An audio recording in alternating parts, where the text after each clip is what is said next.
Iqembu leze-rugby lase-Russia elivakashele kuleli libhaqabulwe ngo-64-14 ngama-Sharks emidlalweni obungane ey'nsukwini ezimbalwa ezedlule. Ama-Sharks abeyilungiselela umdlalo wawo we-Superhero Rugby ne-Stormers e-FNB Stadium ngesonto. Leli qembu lihlangane nenxusa lase-Russia ePitoli izolo ebusuku lapho kudingidwe isimo seze-rugby eRussia kanye ney'nhlelo zayo zakusasa.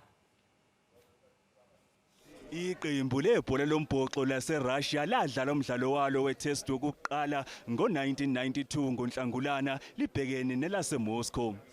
Ngonyaka olandela lapho labhekana nelaseBelgium. Njengamanje lilapha eNingizimu Afrika kuzoxosha ikhono lokwenza kangcono kulomdlalo kompetha bomhlaba amabhokobhoko. Russia coming here on the back of the Springboks being the world champions indicates that they are serious to accelerate the growth of rugby in their country. IlaseRussia lizimisele ukuhamba ezinyathelweni zelaseJapan elikhombise ukudlondlobala emqhudelwaneni wendebe yomhlaba.